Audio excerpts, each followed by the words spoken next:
Welcome to today's the U-Turn podcast topic that we will be discussing.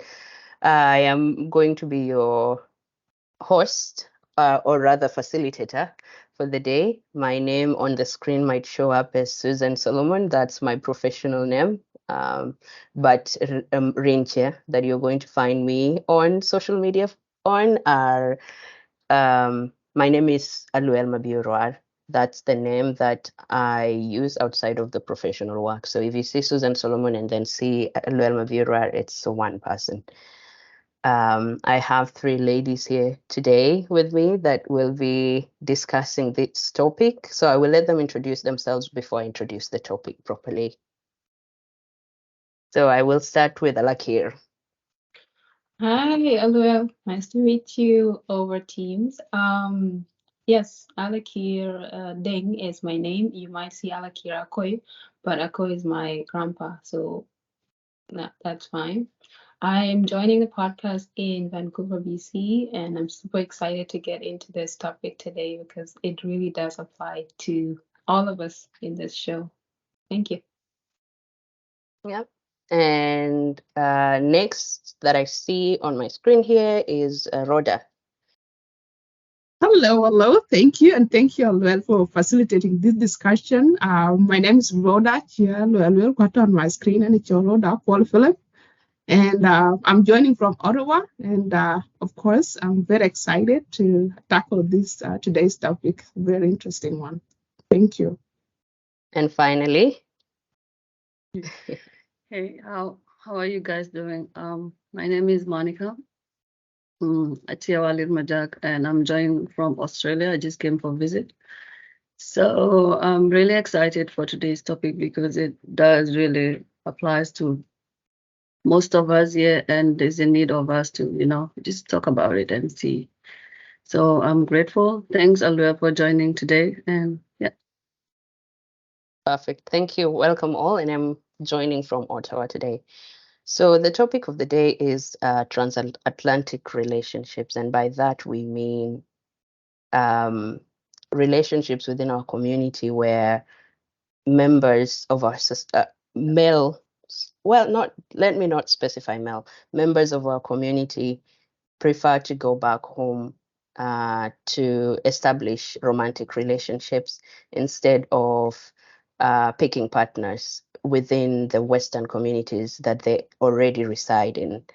And that is a phenomenon that we have seen from such a long time, since migration, well, not long time, let's say 30, 20 years at the very most, when lost boys started becoming of age and going back home to marry. And then there's also within that the demography of Mitkawusk that are coming here as a resettlement cohort and a resettlement portion of our community that come here, and they too are now having to go back home to find partners and romantic partners at that. So why we are here today is to try and figure out why that's the case, and we'll go through three topics that will be guided, and feel free to respond however you see fit. But when we start, I'll be pointing out to, certain members of the discussion just to ease us into it. And once we are fired up, anybody can feel free to jump in whenever a question has been asked. So this phenomenon can be put into two main categories. First of all, there's the time frame issue, because there's the cohort of lost boys who came when they were younger. Majority of them, when they became of age, were forced to go back. So, and that's around, I would say, from, let's say, early 2000s to around 2010. We will discuss the phenomenon within that time frame and why that was the case, and then we will talk about the rest, the time frame after that, 2010 to right now, and why the phenomenon is still happening. And then there's the other factor that we will use to discuss this would be demographic. So again, we have lost boys or people that are just resettled by the UN versus specifically the worst student demographic. So we will start with the lost boys and the general demographic that was resettled by the UN to Western countries. Why do you think in the early 2000s to 2010s, why do you think that this group of people, ladies, had to go back to find romantic partners? Do you think they could not find romantic partners within their Western communities around that time? So I will ask Rhoda to go first. Thank you, thank you. This is really a billion-dollar question, and it's for those who are actually in social sciences. This is an opportunity for you to study this phenomenon. So basically, I will say my opinion, Luel and the ladies. I think the reason that lost boys went back home was predominantly because they really love their people and they wanted to stay connected. And maybe some of them wanted to go back to South Sudan at some point in their lifetime. I know most of them were forcefully brought to US. They didn't voluntarily migrate here. So they were like the future. They were called Jet Armor, like the future of South Sudan. They were conscripted from their villages to come to school, to study, and maybe join forces to fight for liberation of South Sudan, and eventually become leaders of South Sudan. So there is that connection to the country that they really could not come here and forget about where they came from and integrate to the communities here. And of course, I believe there were a few lost girls too, so whom they could marry here. So maybe a few of those lost girls got finished. The rest went back and marry in Kakuma, usually Kakuma refugee camp, Hippo refugee camp, and also East Africa countries. That's my speculation, but really, I don't know, ladies. What do you think, Achia? I was so quick to raise my hand and to go to way. That's a good response, Akwal. I just want to add on that. I truly believe it's because majority of them were boys, and like the ratio of men to women was not appropriate, should I say it that way? And also that, our back home, for you to be considered as married, you have to marry someone that is of your background. Because I believe there were lost boys that might have wanted to marry any other nationality or any other race here in the West, right? But they could not do that because their parents too would not acknowledge if they married outside. So that's another factor that would force them, because where we come from, our marriages are mostly influenced by parents. We don't necessarily make those decisions on our own. They're influenced by our parents. So that's what I wanted to add on that. And Lakir? Yes, of course. In addition to the different ratio of men and women brought to the West as lost boys, I believe the integration into the culture here was not very successful. And because of that, they obviously had to go back and marry from back home, where they're very familiar with the system and how marriage worked. So cultural difference works like this. In the culture back home, in their respective communities, marriage is a rite of passage. So it's something you have to do at some point. And it doesn't matter. Like when the time comes, it's a goal, it's something you need to accomplish, and you just go for it, especially on the side of our men.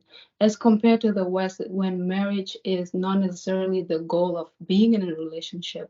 So when somebody has that goal in mind, they would really want to seek somebody who's also on the same page so they can get married. So I think even if they were able to establish relationship with people from the West of different backgrounds, they could not move forward and have that, achieve that goal of being married and change their status as a generation. So that's my perspective. Okay. There's a point that that Rhoda made, that Akwal made, that I wanted to go back to, and you kind of towards the end you tied it in to stop my alarm bells from going up, but you had mentioned that the Lost Boys, which we cannot deny, loved their people and that they wanted to go back home at a certain point, and that was part of the motivation why they would go home and marry. Was that to say that then if a girl if they married a girl from our community that is in the West already, is it your view that that girl might not be willing to go back home at some point, or that these women do not love their, did not have the same role and the same goal as the Jeshamber to come get educated and go back and help your people? If they had fallen in love with a girl in the West, was she, one, not capable of going back home, or two, not capable of loving her people the same way as the men? Would it have hindered their goal is the question. I can take that for sure. Like, Yeah. you know what? Like, I think it's and it's actually a general phenomenon that men are just the custodian of culture, and men take long time to change.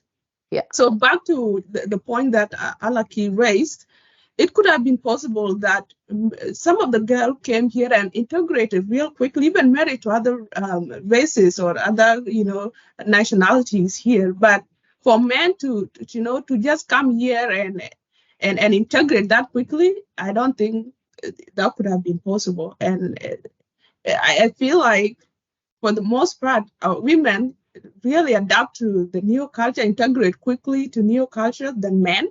So it necessarily doesn't mean that they do not love their people the way that men do. But, when people change and adapt to different, cultures, expectation also change, right? Relationship change. People outgrow each other. And so maybe a man might find someone who came here and maybe start dating with another race, find that awkward, right? To date that girl again because she's out of the step with our culture, right? Right? Gubriak, those things actually can contribute. And of course, as you rightfully put it, it's easier for men to think that they can go back and establish themselves back in the villages or become leaders of tomorrow. But for women to go back to the villages and take care of aging parent of the men, for example, it's even it's a general meme that women don't go back in the lifestyle. So once you are nyarok, you cannot go back. So it's possible if a man is planning to marry someone or at some point in the village, Kenya is not ideal, right? They would rather go back home to culture, who might accept those proposals. That's what I think. But yeah, maybe there could be other reasons. So I do have again another follow-up question to that. But do you think that maybe those ladies, because we mentioned that earlier on, their ratio to the men was smaller, do you think that the reason they would go outside of the community for romantic relationships then was because most of the men were already going back home and leaving them without partners? What do you think? Like, to me, of course, if men are many and you are only few, and you would think that would make it change easier. And you don't want back those who want to hold on to culture. You have integrated and you want to go to explore. I don't know, but yeah, of course, could be that reason. Because if those few want go with Tiake, a lost boy, you don't get around and you Africa. then we would agree that that is the phenomenon. But of course, many lost boy left one thing you get maybe I need to or I check on your ping, they don't even have years. So there are a lot of things that that make some of these girls, go outside. Yeah. Alakir? Yeah, I just want to tie it back to what Rhoda said at the very beginning, that women easily integrate to different cultures because this is how we are raised. You're raised to go to your home, Pandu, which necessarily is not your home, it's the man's home, and you're going to make that home for them. So we already come up with that mentality from the very young age that your family's house, your parents' house is not your house, and at some point you have to move out and establish yourself somewhere else. So when women quickly integrate into this system, they're being cast as outsiders, and the value for marriage has changed because we pick up the value for marriage in the West as compared to the marriage that is originally the Sudanese way. And talking about the value, so marriage, there's different reasons people get married. First, you might say love, but that is not true. Biggest one is a rite of passage, like I said. So when men see marriage as a rite of passage and women see it as a companionship based on love and other emotions attached to it, then there is that disconnect where two people are pursuing the same goal, but they're approaching it different, so not easy to get along or establish a lasting relationship. That is not to generalize that is the case, but I see that cultural difference might contribute to misunderstanding between these girls and men in the West. Perfect. Another follow-up question before we move on. So I think it was either Lakir or Achille that mentioned that men sometimes marry to ensure that the wife, actually it's a call. The women here become modernized and they might not want to go back home to the villages to do what was traditionally viewed as the role of a woman, take care of aging parents, somewhat harder life because you might be educated and all that. But once you go back to the village, the amenities are not there to make your life as easy as they would be if you were married to a man in the West. And that's part of the reason why the men might go back and marry from the villages. But that raises a question then. Those women that are married to Western men do not stay in the villages. In fact, majority of them are taken from the village to cities in East Africa. And then afterwards, a good percentage of them are brought to the US or abroad, wherever their partners are, to live together as a family. So does not defeat the initial purpose. Does that not defeat the initial purpose of marrying from the village? If you're going to end up bringing them here, well, wouldn't it have been easy to go from Ottawa to Vancouver and marry, say, Alakir, as opposed to go to the village to find another Alakir that then you have to do all these processes for to bring her here? Does it not beat that initial point that, of why the men would go to the village? Anybody can respond to that.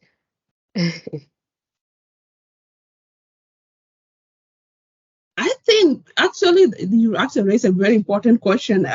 Yes, majority of these women end up, coming to United States or Australia and Canada. Others go to Europe. Yeah, it's true. But I think there is more into going back to village or refugee camps to get like women and bring them to town, like big cities like Nairobi, Kampala, or bring them to West. Maybe it may not necessarily be like taking care of aging parent, but when there is that power imbalance in marriage, right? Where if you go to someone in refugee camp, you raise them, you empower them, you actually have upper hand on that person. And so it's possible that that person you can direct or educate and be easy to manipulate to actually do what you want. If it was staying with your parent, you can sponsor your parent to East Africa and come to stay together peacefully than to take a wife from West here and take them there and may not even stay well with your parents or your siblings, that in-laws thing and everything meeting usura, right? So but in that yan pan your nyare kwadi in with pia ka wealth and it no ro it's easy to submit to husband advice, right? And to take care, tolerate some of the inconveniences of marriage. You get actually about laws that protect women. Like if there is a marriage breakdown, they get child support, and we want those information that could actually any chori if you're not you right now now think le look non ter gal ben chol police ko bogo jol jel kana mal dia want to mean who until 18 years and they will be living some life jalu asol. So those could be fears that those men who want big non chẳng maybe những cái là bài biết là cái nhà nó nào lấy cái maybe I put this law so it will take at least 10 20 years for her to understand actually the arbeit na ke ka kusema. So by that time we can be about a plan they have need one maybe can a child kilo they want maybe one child or two children and you need more you want back quite yet. So if that young and bad and you took a jam then kulela farman to you would not they are need to be a clock and bogan cave, who provide young, fertile, beautiful women, right? So if not young bogan in K lost girl, why didn't do that?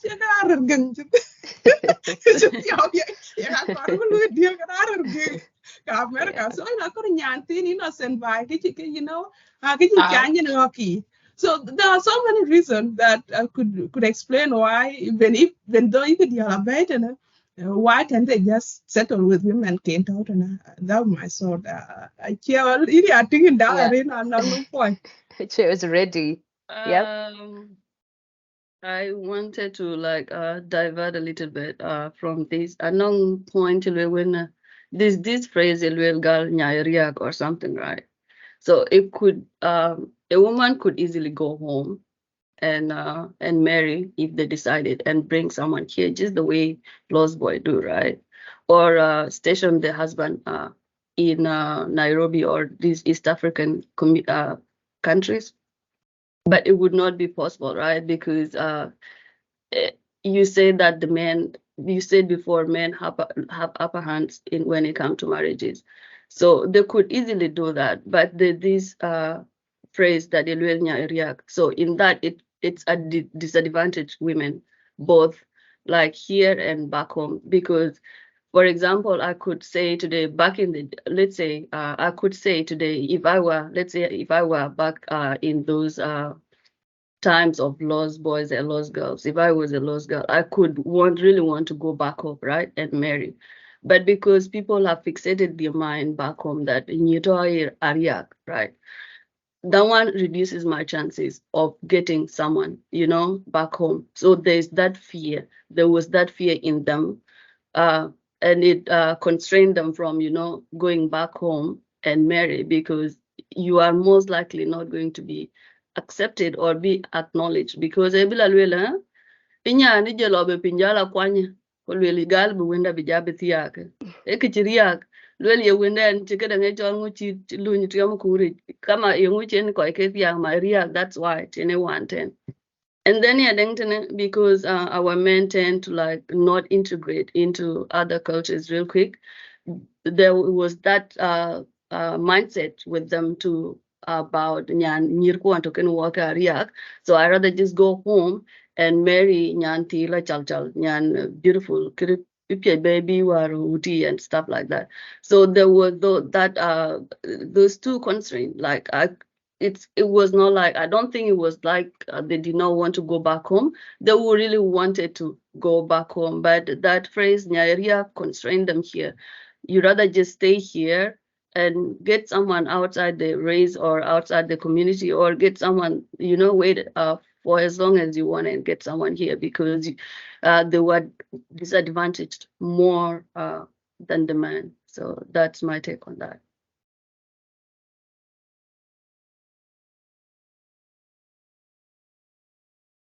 Uncle and cook to get and go your thing as well, Malaysia. Yeah, no, sorry, I forgot to enter on mute. Yeah, very nice.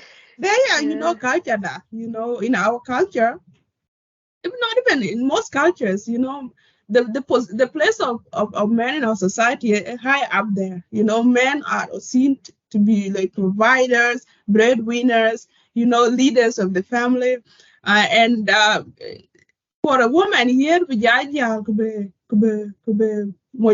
Africa too, it means she now has resources, right? And economically empowered more than, because dollar than pound or Kenyan shilling. So it's actually there. The power also change in that relationship, and men don't want to feel vulnerable in their marriages. So if, for example, Kamonye will feel insecure, right? So relationship that be off, it will take time for me to really give him that confidence that actually for him because right here they are the walk believe the man my jackal in go in and who want the take you expose that it go all me or we take a you know and so most men even back home will not accept. I who really believe in women a lot in it apart from the society notion that you don't know which is wrong because the rule you call to go now to quite a door you must see so that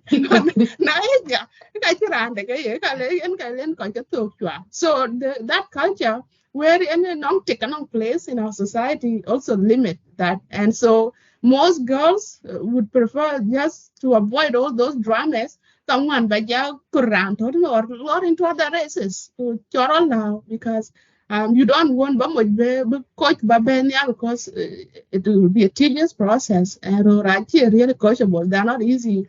Then even at the directive of a woman, you know, Musuri, yeah, when I lot to go.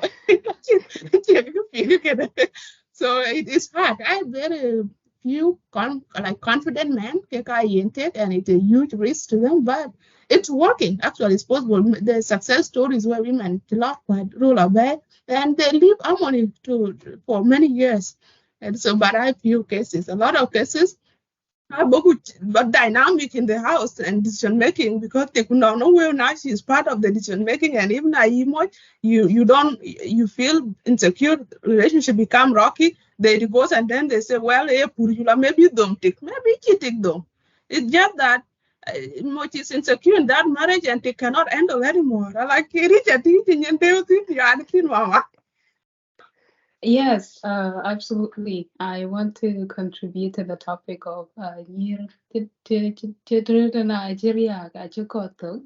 just in context of Jiang and how courtship works. It doesn't make sense because we, as in our culture, when I grew up, I saw my younger and older sisters and cousins and aunties dating. And the dating is typically not like monogamous the way it's done in the modern way. There is like several men trying to court a woman, and then eventually the woman makes her choice and then choose one man, or in some cases it's the family that makes the choice, especially when all the men come forward, right? And so why is it suddenly Runa like it's just something I don't get. You know what I mean? And even to add to that, I'm not going to get it because I am proud, but it will be you know, not just the nyanya and go to Guru, you don't go power, can but it will be ambe. Yeah, a trend, especially the board go. My mom, you tell the ambe man, come on, chap, right? So I don't know why you're not or you go get many people get here. I think there's something that question mark. It's controlling. It's you know, our men love to control women. So in order to control someone, you have to label them. And I think that's why they put that phrase on women, chiriak, because of chiriak. That's interesting perspective. There's an element of control to this. There's an element of men not wanting to feel emasculated because of women exercising their choices. There are so many points that you ladies have mentioned, but we do have time to keep in mind.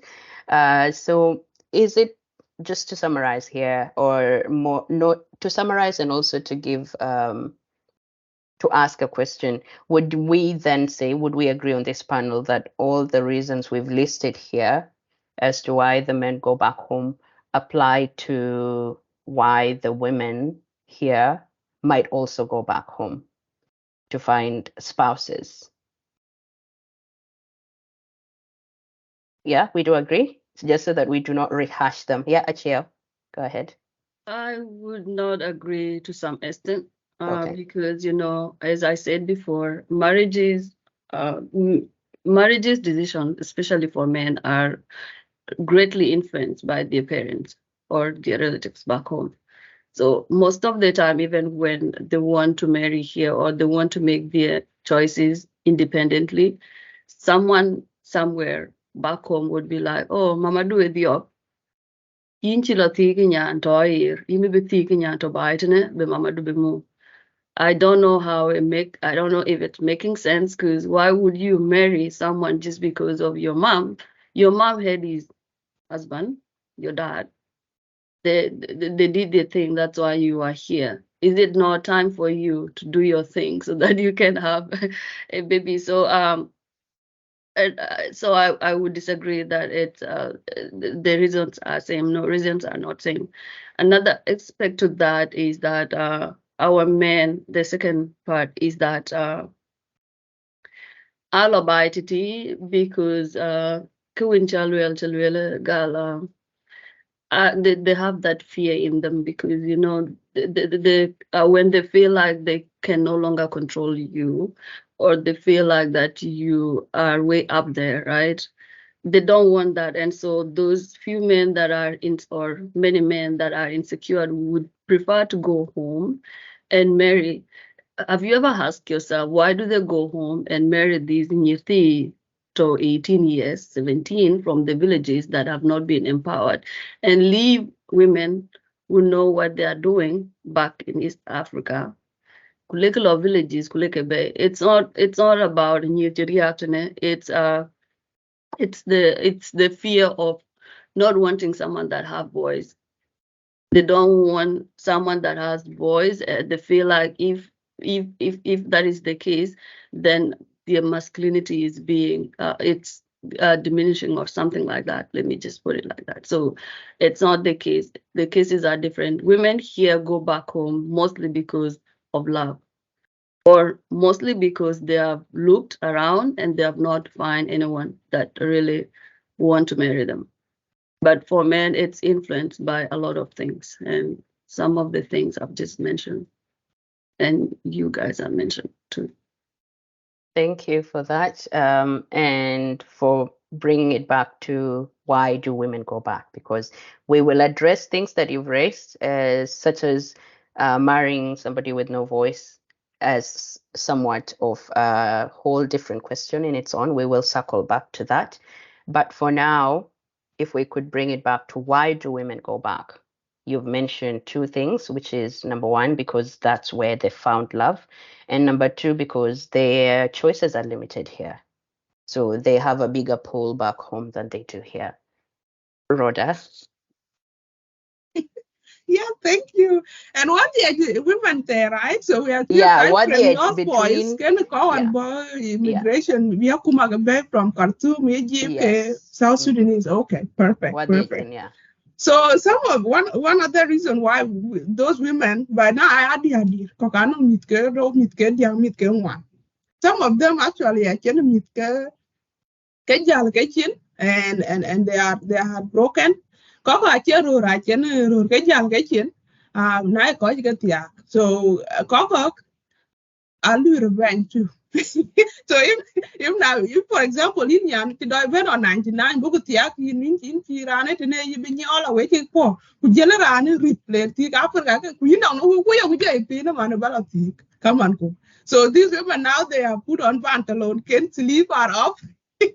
They are going to sponsor and they go for young boys too, like rural for young girls, color young kin me ting chang tiu are like you think long as tikaro. Could you call a Jorga Dunkin go back, right? No go back to so I know implication can we discuss that implication, the rise of spiritualism. Because now women actually realize, okay, everybody take. So actually, yeah, women need actually honestly because either in love of their life, you go one on yellow cake, collect a bay, or chicken rate and I quite it and I go. Can talk distant overseas, but others now women get a deal. I just love it to show men that what they can do it even better, and they sponsor even their marriages. What fish, you know. So I just wanted to add that. Great. Acheo, is your hand up from the previous one, or No, do sorry, you it's have not up. anything I to add? forgot. Oh, okay, perfect. Okay, so then we have one, I think one of the main things that we raised earlier is that men go back and some of them do not bring their wives here, or some of them wait a significant amount of time before they can bring their wives abroad. So for a while there, they are the ones that would make the journey back home to go visit the wives and whatever kids, if they are blessed to have children, that they have back home. What are the implications of these very long distance relationships on not just the couple, but also on the society as a whole? What are the implications of these relationships?